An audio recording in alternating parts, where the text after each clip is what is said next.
Yes, welcome to it. This is Mono Hip Hop, and I'm out here chilling with the one and only DJ Izzy. What's good, Machi? What up, dog? Chilling, bro. Chilling. I'm getting to your level, XC. You get better with time. I get it. It's like anything in life. Practice, repetition. Yeah. Now, I want to start it like this, bro. The other time you mentioned on social media with a poster, there's something that you call 10 Up, right? Yeah. And I realized what you meant, like you're celebrating 10 years of radio. How has it been like for you? Like the whole journey, 10 years on radio, bruv. Yeah. Like, what is it like? What does it mean to you? Like, what are your highlights, your lowest points on radio? Yeah. What is it that you liked about it? What is it that you learned from radio, dog? So much to say. Firstly, I'm just happy I haven't been fired yet. 10 years without being fired. 10 years with no warning letter. Yeah. So first and foremost, I guess it means I've been a good employee, to Yarna FM and to the station. But for me, I honestly never thought I'd do 10 years. It's something I started off as a side gig. Like it's a Form 5, I needed to make extra cash. And one thing led to another. I dropped out of school and I pursued it full time. And here I am 10 years later. So obviously it's been a bumpy road. There's been ups, there's been downs. But all in all, I guess it's my passion. And that's why I'm still at it. So, like, in terms of door opening, Yeah. which ones did it open for you? Or it's what you had to get on your own, radio aside. Yo, who's Easy? Who's Tepang? Yeah. What are you offering? What are you putting on the table? What is it that it did for you? Look, a lot of people know me, and I know a lot of people. Radio is one thing that'll bring connections. So with those connections, you make use of them, obviously, to your advantage, hopefully, if you're smart enough. And I've been smart enough to do other things outside of radio. And, one of the most prominent being DJing. And obviously, Halmo Radio, and then you sell a product, it's amplified. A lot of people hear it, and you find that I'll get bookings and benefit directly from that. And endorsements and emceeing gigs.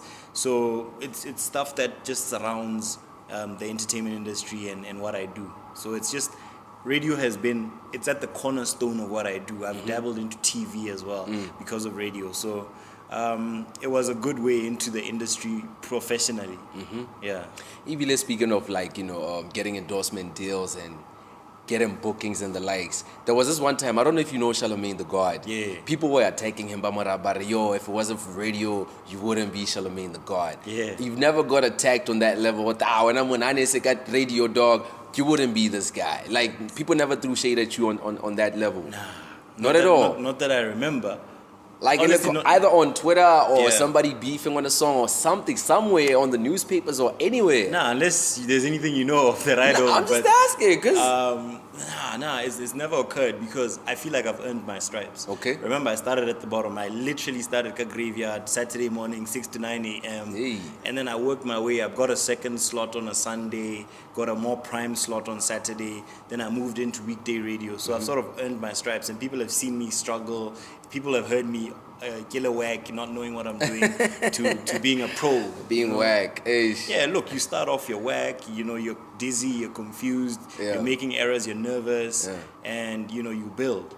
In terms of when you first started, being on radio, did you know from the get-go what this is what I want to do? Yeah. You got to figure that out, that part at an early age. Because some of us, we already discover, maybe it's at a later stage, more life, we actually I can do this. I should have started a long time ago.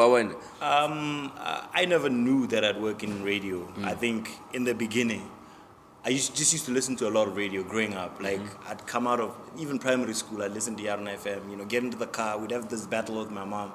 She'd want to listen to RB1 News because they won. And I want to jam to Loose Boy. Yeah. I want to listen to Squad Sarah Giselle. I grew up listening to them, and that's what got my squad to where it is now. Just affiliating with them and through listening and feeling like I'm part of the station as a listener, because I'd always win competitions. And as a rapper, I'd always send tracks and freestyles and go freestyle at the station. Yeah. So without knowing this, I guess subconsciously I was asking the universe to be in on the station. And ultimately I started recording adverts there, and then I got absorbed, and while I was there I didn't think I was going to be there that long. I just really thought it was just a side gig. Got into university while on radio, and then it grew, man, because I was surrounded by people who are passionate and people that taught me the ins and outs, and that's what grew my love. Because sometimes you like something, but when you're surrounded by other people who love that thing, you end up loving it too, because you don't want to disappoint them. You know, they feel like you're not in it for the long haul, or you're not in it for the right reasons if you give anything short of 100%. So I was fortunate to get into radio at a time like that. So like in terms of how radio is structured, Yeah. sometimes you have guests in the studio where you have either a politician or an artist or people by the NGO or business people hella in general. Who are your favorites by interviewer? What the hope of even you get out besides what the producer put down on the table for you? Okay, today you're gonna have some mamang from this department. Yeah. What were your favorites in terms of like your personal growth? Or maybe I can learn something from this particular person. Yeah. Artists, I guess, especially earlier on in my career, I loved having artists on the show because I loved having people that I was a fan of, you know. Like, I've interviewed so many people, bro. Like, I'll never forget the time I got to interview Bugalav, like Kabelo from TKZ. Oh. I grew up listening to TKZ, Shibobo. Yeah. You know, when they went to the World Cup and they did both Palafala and all those other songs. So for me, talking to Kabelo was like a dream come true. Talking to people like Proverb, locally, Ska, you know, Zeus, Oracle. These are people I grew up, Bokest. I grew up listening and jamming their music. And Bobo Foster Giuliano, Mr. Do then. And for me to interview them was like surreal, bro. Like I felt like, yo. And for them to call me and say, yo, man, you're doing a good job, or yo, can I come on the show? Yeah. So that was special for me earlier on in my career. But now, since I'm an entrepreneur, and not to say I don't enjoy having artists, but at the same time, I need to feed my hunger for business knowledge. So I love having business people on the show. And I just love having people of interest. Anybody that is doing something phenomenal always interests me because, you know, I want to be great too. Yeah. All right, now I hear that. So you've never interviewed like a politician because you didn't mention a politician in the list. Nah, that's not the kind of radio I'm into. I'm really not into that. I try to stay away from politics, bro. I feel like that's not me. It's not my area. Okay. As much as I studied that, but not for me. I'll leave that to the news team, and I'll leave that to people who are passionate about it because. Personally, I don't like arguments, and I think politics is about arguments. It's about, I said that, you said that. Yeah. You know what happened recently, bro, the weekend that we're coming out of. Yeah, that was a 10. Oh my God. Yeah, so easy. Rewinding time to the times when you're still doing like Scramble for Africa, which was like a hip hop show. And there's this one line that you used to hit us with all the time. Yeah. Is it clean? Yes. Is the song clean? Yeah. Are you sure? Yeah. Sure, Machi. We're gonna play the song. I hope it's clean, dog. Yeah. What was that all about? Like, what are the risks of playing a song and what it has swear words in it? Because I never got to understand that. And sometimes we spend so much time on the internet and we tell a lot of the radio stations, they like broadcast live sometimes, or you can stream them on YouTube. It's whatever, especially in the States. Niggas just play, they do whatever on radio. There are no rules. This is Botswana, right? And in Botswana, media is regulated. There's Bokra. Oh yeah, those guys. So for you to be a license holder, like the station I work for, we need to play by their rules. So part of the license agreement is that we play non-vulgar content. You know, it shouldn't be. See, radio is for the family. Anybody gets access to radio. You know, a 7-year-old, 10-year-old teenager in their room, they're able to just tune into radio. So with that regard, the content that we play shouldn't be explicit. So that means content, means talk, it means the music, it means the ads, it means whatever it is that is broadcast. So whatever it is that you put out should be clean. And I'm putting the station at risk of closing by playing a vulgar song. Not only am I risking my job, I'm risking my boss's job and his boss's job, and then the station as a whole. So that's the impact that dirty music has. Just one cuss word could just annoy somebody who might be in a car with their kids, and then complain, that complaint being lodged could mean that we get into serious trouble. Yeesh. And then they end up taking the licenses and the license. stuff, and the Just radio for shuts that. down. Imagine. Oh my God. Okay, now I see why. Yeah. So like now in terms of when radio is out there looking for people to work in it or to be presenters, what do you think, Jorge, the station manager or the group of people who are usually responsible for that looking for from the people by what they send in their CVs, just so they get to know Jorge from somebody who's in it? Yeah. It's a wide range of things. It's the same as a job, bruh. Like any other job. When you apply for a job, cover letter, CV, certified among the works, or whatever else they might want. And in the case here radio, they'd want a demo. So in that demo, you need to portray confidence. You need to show that you are witty. You need to show that you know current affairs, what is happening around you, and you fit the profile or the format of the station. If you're applying for a youth broadcaster, obviously you have to sound young. If you're applying for adult contemporary, you gotta show some maturity. So it's as easy as you listening to what they sound like, the on-air product, and replicating it, personalizing it, and just offering something. And the most important thing is a unique offering. What is it that you're bringing to the table? How are you gonna change the status quo? How are you gonna rock and switch the game up? And that's what radio is always looking for. They're always looking for the new kid on the block that's just gonna, switch it up and up the level.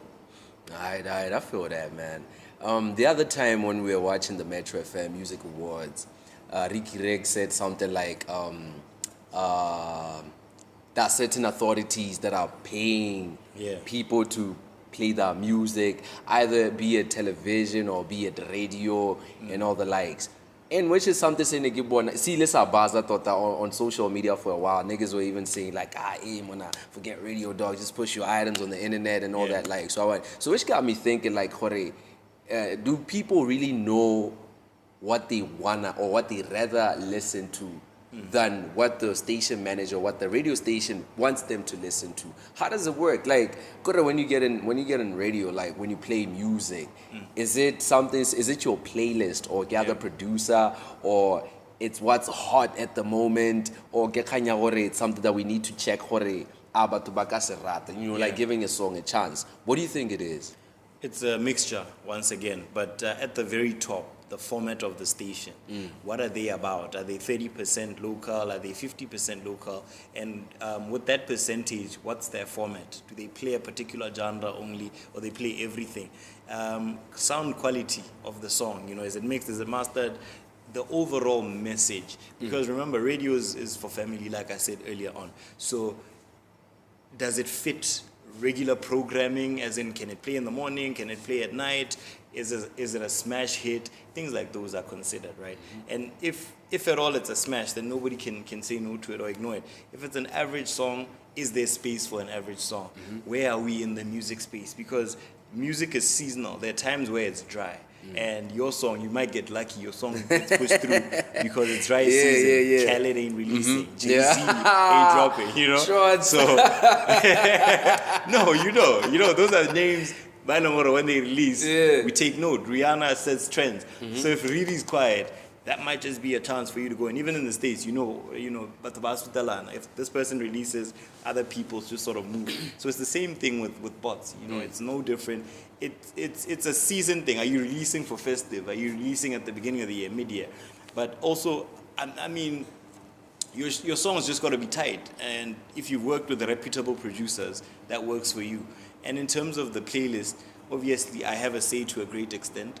I can recommend, okay, I'm feeling this, can we try it out? Because we have features. Like I have a feature on my show called Ride or Not, where we sample songs. So I can recommend and say, hey, this song came through, it's been emailed, can we try it? And if the people love it, it might be playlisted.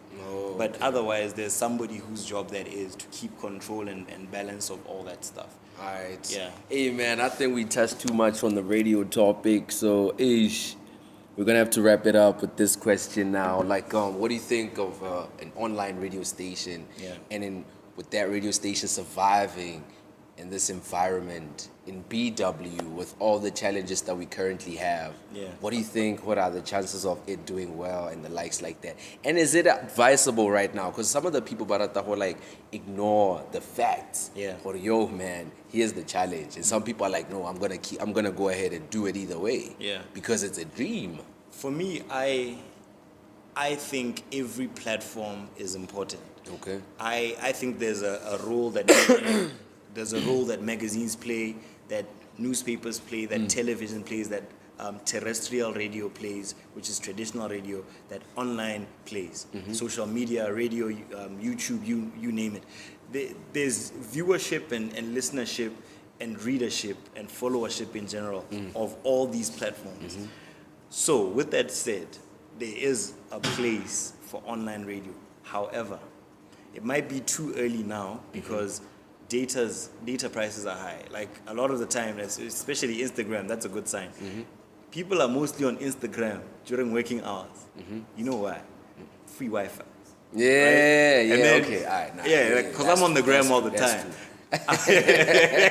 Nah, I feel that. So I feel after that. hours, bro, Wow. if you post at like 7 p.m., Yeah. the likes won't be similar to 1 p.m. when guys are still in the Oh, office. okay, that's how it Right? works. All right. So, with that said, that goes to show you how much we depend on our workplaces for internet, and how maybe kolaping we don't have internet, or maybe on your phone you might just have, just a package that allows you for WhatsApp and whatever.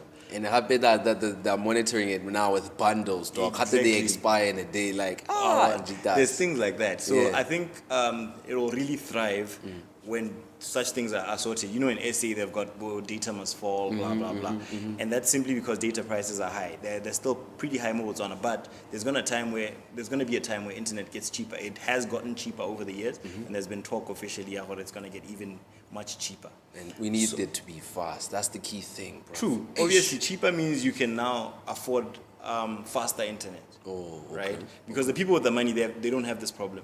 So the masses are having that challenge. Yeah. If you're targeting the elite with an online station, then it will thrive. But I don't see any harm in setting up now because you'll benefit. Come 5 years down the line, you'll be a market leader. You would have experienced and explored, and I think you'll win. Yeah. But currently, like the station I work for, we're online as well. Oh, yeah, So yeah, you yeah. can actually stream. And how are you gonna beat a station that's both terrestrial and online when you're just on one? Hey, You get me? So Yeah. those are some of the things Yeah. to consider. Yeah. But I mean, it's dope. I think it's growth in the industry, and I welcome it. Alright, I feel you. Now to take a breather now from radio, dog, because I think we touched too much on it. Rewinding time again to 10 years ago. Sure. You mentioned that you used to rap, Yeah. used to make beats. Yeah. What happened, dog? Because now you're a DJ, Yes. and you're also on radio, Yes. and you also push other businesses on the side. Yes. Growth. You need to grow, and you can't be just one thing. You can't box yourself like that. I think it's a sin, and it's somewhere in the Bible that you can't just depend on one income. Yeah, yeah. I switched. Look, I was a struggling artist Yeah. at the time, and I say struggling because I was failing to get on mainstream radio. Okay. Simply because obviously we weren't mixing and mastering right. Everything was done in the bedroom, and then you want to take that to radio. Yeah, next to your You bed, know or in what the I mean? wardrobe, In you put the mic in wardrobe. You know what I mean? Mic, Yeah, same room, yeah, no yeah. soundproofing. So obviously the quality wasn't the best, but the product I'd like to believe was good.